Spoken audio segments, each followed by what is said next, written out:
వీడియోలో deposit machine లో మన దగ్గర ఉన్న డబ్బును ఎలా డిపాజిట్ చేయాలో చూపించబోతున్నాను. అంతకన్నా ముందు నా ఛానల్ ని మొదటిసారి చూస్తున్నట్లయితే సబ్స్క్రైబ్ చేసుకోండి. ఇక వీడియోలోకి వెళితే, సాధారణంగా మన దగ్గర ఉన్న డబ్బును మన ఖాతాలో జమ చేసుకోవాలంటే మనకు ఏ బ్యాంకులో అయితే ఖాతా ఉంటుందో ఆ బ్యాంకు దగ్గరికి వెళ్ళి ఆ ఫామ్ నింపి క్యాషియర్ కి ఇస్తే వాళ్ళు వాళ్ళ కంప్యూటర్లో 1-2 సార్లు చెక్ చేసి ఏమైనా తప్పులు రాసి ఉంటే క్యాషియర్ కొట్టేసి ఇంకో ఫామ్ రాసుకొని రమ్మంటాడు.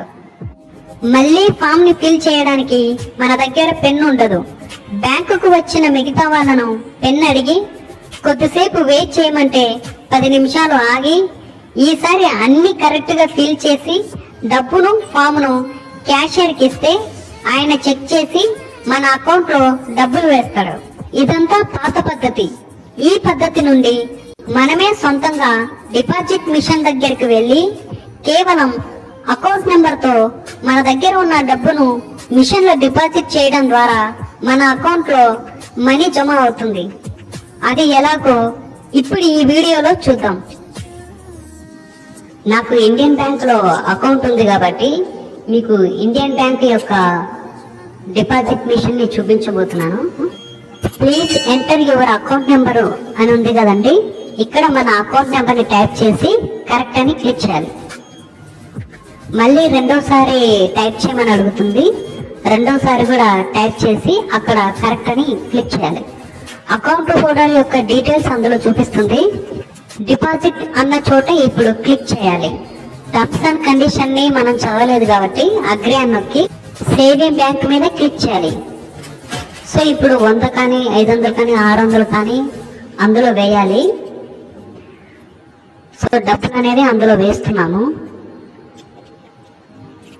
ఇక్కడ కంటిన్యూ అని నొక్కాలి. ఆటోమేటిక్ గా ఆ మిషన్ డబ్బులన్నిటిని కూడా క్యాల్కులేషన్ చేస్తుంది. అందులో ఏమైనా పాత నోట్లున్నా దొంగ నోట్లున్నా రిటర్న్ ఇచ్చేస్తుంది. సో మంచి నోట్లు మాత్రమే అది తీసేసుకుంటుంది.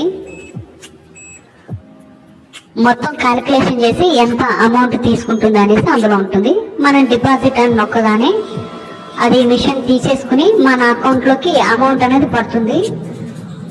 ఫోన్ నెంబర్ లింక్ అయి ఉంటే మన ఫోన్ నెంబర్ కి అమౌంట్ పడినట్టుగా మెసేజ్ వస్తుంది. అలాగే డబ్బును డిపాజిట్ చేసినట్టుగా రిసిప్ట్ మనకు. చూసారు కదా ఫ్రెండ్స్, మన దగ్గర ఉన్న మనీని డిపాజిట్ మిషన్ లో ఎలా డిపాజిట్ చేయాలో. మీకు ఈ వీడియో కనుక నచ్చితే లైక్ చేయండి, షేర్ చేయండి, కామెంట్ చేయండి. మర్చిపోకుండా సబ్స్క్రైబ్ చేసుకోండి. Thank you.